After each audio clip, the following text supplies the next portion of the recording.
ओम कृष्णाय वासुदेवाय हरे परमात्मने प्रणतः क्लेशनाशाय गोविंदाय नमो नमः। नमस्कार दोस्तों, आप सबका सुनीता भक्ति चैनल में हार्दिक स्वागत है।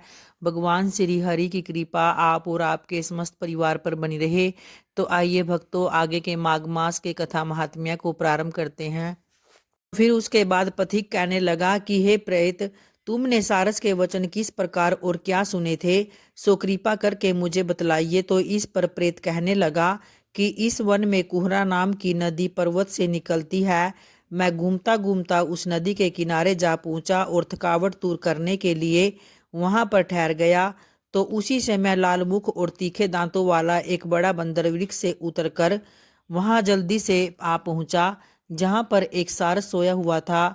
तो उस चंचल बंदर ने कहीं एक पक्षी को देखकर उस सोए हुए सारस को दृढ़ता से पैरों से पकड़ लिया। और तो सब पक्षी उड़कर वहां से चले गए, परंतु सारसी भयभीत होकर विलाप करती हुई वहां ही रुक गई। नींद के दूर होने तथा ब्याह से नेत्र खोलकर सारस ने बंदर को देखा और मधुर वाणी से कहने लगा कि हे बंदर, तुम बिना अपराध मुझको क्यों दुख देते हो। इस संसार में राजा भी केवल अपराधियों को ही दंड देता है। तुम्हारे जैसे श्रेष्ठ प्राणी किसी को पीड़ा नहीं देते। हम अहिंसक और दूसरे के कामों को नहीं देखते। जल की काई खाने वाले, आकाश में उड़ने वाले, वन में रहने वाले, अपनी स्त्री से प्रेम करने वाले, दूसरों की स्त्री को त्यागने वाले, दूसरों की बुराई से दूर रहने वाले, चोरी न करने वाले, की संगति से वर्जित, किसी को कष्ट न देने वाले हैं। सो इस प्रकार मुझ निरपराधी को हे बंदर छोड़ दो। मैं तुम्हारे पहले जन्म के सब वृतांत जानता हूँ। तो यह सब सुनकर वह बंदर उसको छोड़कर दूर बैठ गया और कहने लगा कि तुम मेरे जन्म के वृतांत को कैसे जानते हो। तुम अज्ञानी पक्षी हो और मैं वन में घूमने वाला हूँ। सारस कहने लगा कि मैं अपनी जाति की समृद्धि के बल से तुम्हारे पूर्व जन्म के विषय में जानता हूँ। तो पूर्व जन्म में तुम विंध्य पर्वत के राजा थे और मैं तुम्हारे कुल का पूज्य पुरोहित था। तुम राजा होकर अपनी प्रजा की पीड़न रूपी अग्नि की ज्वाला से पहले ही तप चुके थे। पहले तुम कुंभी पाक नरक में डाले गए। तुम्हारे शरीर को नरक में 3000 वर्ष बीत गए थे। फिर नरक से निकल कर बचे हुए पापों के कारण इस बंदर की योनि में आए और मुझको मारना चाहते हो। पूर्व जन्म में तुमने ब्राह्मण के बाग से लूटकर बलपूर्वक फल खाए थे। उसका यह भयंकर फल हुआ कि तुम वानर और वनवासी हुए। प्राणी अवश्य में अपने किए हुए कर्मों को भोगता है, इसको देवता भी हटा नहीं सकते। तो इस प्रकार मैं सारस का जन्म लेकर भी अज्ञान से मोहित नहीं हुआ। इतनी कथा सुनकर वानर कहने लगा कि यदि ठीक है ही जानते हो तो बताओ तुम पक्षी कैसे हुए। तो इस पर सारस कहने लगा कि मेरी दुर्गति का कारण भी सुनो। तुमने नर्मदा नदी के किनारे पर सूर्य ग्रहण के समय बहुत से ब्राह्मणों के निमित्त 100 ढेर अन्न के दान किए थे। मैंने पुरोहिताई के मद से थोड़ा सा ब्राह्मणों को दिया और बाकी सब मैं आप ही ले गया। तो इन ब्राह्मणों के द्रव्य का अपहरण करने के पाप से मैं पहले काकल सूत्र नरक में कीड़े, फिर रक्त कुर्दूम नरक में जहाँ पर बड़े बड़े कीड़े थे और रक्त तथा पीस से भरा हुआ, नाभि तक नीचे सिर और ऊपर पैर किए हुए पीप चाटता हुआ उस दुर्गंध वाले नरक में कीड़ों आदि से काटा जाकर 3000 वर्ष तक उस यातना को भोगता रहा। मैं नरक के दुख का वर्णन नहीं कर सकता। फिर नरक की यातना से मुक्ति होकर यह सारस जन्म पाया, क्योंकि पूर्व जन्म में अपनी बहन के घर से कांसे का बर्तन चुराया था। इसको मैंने एक जुआरी को दिया और इसी से मैं सारस योनि में आ पहुंचा। यह मेरी स्त्री सारसा हुई। यह सब मैंने तुमसे कर्म फल कहा। अब भविष्य की बात भी सुनो। अब मैं, तुम और यह मेरी स्त्री भी हंस होंगे और काम रूप देश में सुख से निवास करेंगे। फिर इसके पश्चात गोयोनि में और फिर जाकर दुर्लभ मनुष्य योनि को प्राप्त होंगे। इसमें मनुष्य पाप और पुण्य दोनों ही कर सकता है। तो इस प्रकार शिव की माया से यह सारा मोह को प्राप्त होता है। न केवल हम ही परंतु इस संसार के सभी जीव प्रवृत्ति मार्ग में फंसकर अच्छे और बुरे कर्म करते और उनका फल भोगते रहते हैं। तो इसलिए सब प्राणियों को धर्म का सेवन करना चाहिए। देवता, असुर, मनुष्य, व्याघ्र, कीड़े मकोड़े सभी से यह कंटक रूपी मार्ग नहीं छूटता। केवल वेदांत जानने वाले योगी ही इस मार्ग से बच सकते हैं। तो इसी कारण बड़े बड़े महात्मा भी कर्मफल को टाल नहीं सकते और उपाय से तथा बुद्धि से कोई भी इसको नहीं बदल सकता।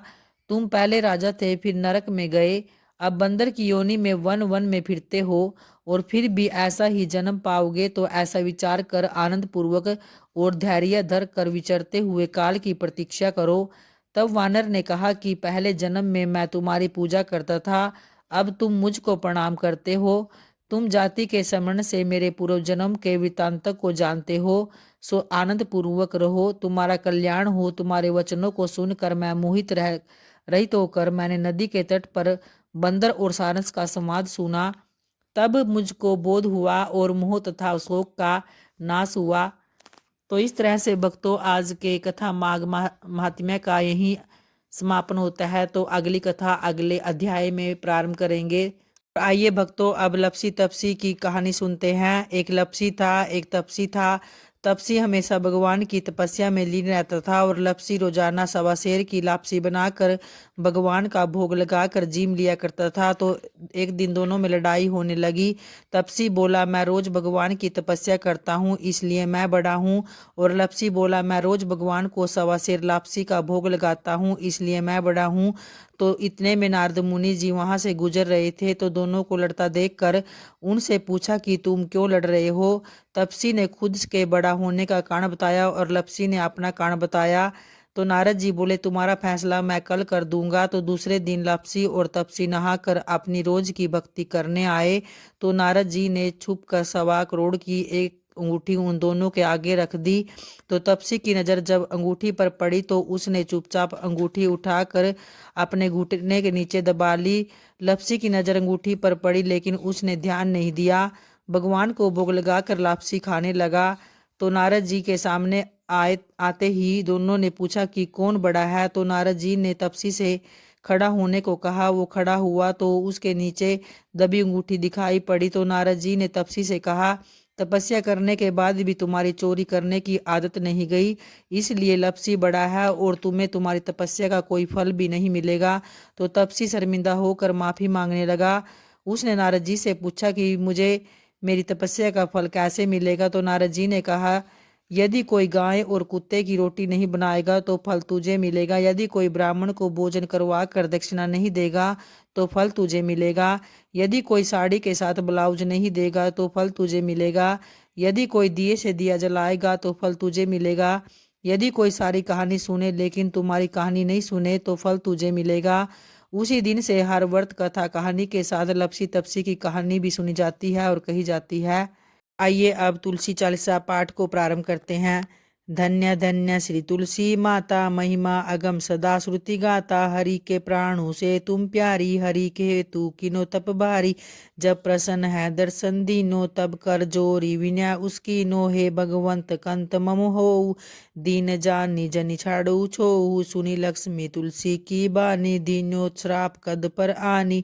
उस अयोग्या वर मांगन हारी, हो विटब तुम जड़ तनुधारी। सुनी तुलसी ही श्रप्यो ते ही ठामा, करुवास तुहनी चंदामा। दियो वचन हरि तब तत्काला, सुनु सुमुखी जनि हो विहाला। समय पाई वो रो पाती तोरा, पूजी हो आस वचन सत मोरा। तब गोकुल मह गोप सुदामा, तासु बई तुलसी तू बामा। कृष्ण रास लीला के माही, राधे सक्यो प्रेम लखिनाई। दियो श्राप तुलसी ही तत्काला, नर लोक ही तुम जन्म हो बाला। यो गोप वह दानव राजा, शंख चूड़ नामक सिर ताजा। तुलसी बई तासु की नारी, परम सती गुण रूप अगारी। अस्द्वे कल्प बीत जब गयु, कल्प तृतीया जन्म तब भयउ। वृंदा नाम भयो तुलसी को, असुर जलंधर नाम पति को। करी अति द्वंद अतुल बलदामा, लीना शंकर से संग्रामा। जब निज सैन्य सहित शिवहारे, मरही न तब हर ही पुकारे। पतिव्रता वृंदा थी नारी, को न सके पति संहारी। तब जलंधर ही बेस बनाई, वृंदा डीक हरि पूछो जाई। शिव हित लरी करी कपट प्रसंगा, कियो स्थितो धर्म तो ही बंगा। भयो जलंधर कर संहारा, सुनी उर शोक अपारा।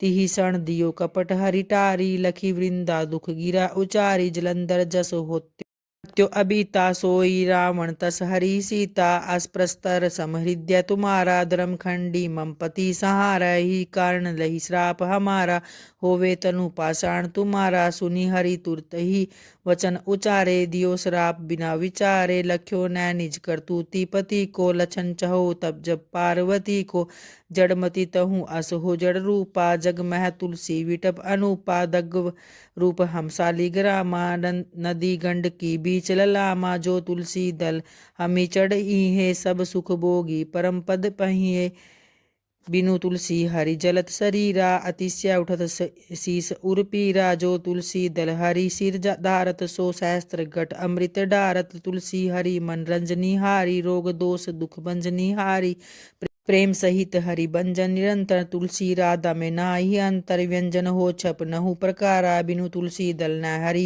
प्यारा सकल तीर्थ तुलसी तरुछाई लहत मुक्ति जन संशय नाई कवि सुंदर इक हरि गुण गावत तुलसी ही निकट सहस गुण पावत बसत निकट दुर्वासा दामा जो परियास्ते पुरोलवला मा पाठ करी जो नित नर नारी होई सुख बासी त्रिपुरारी।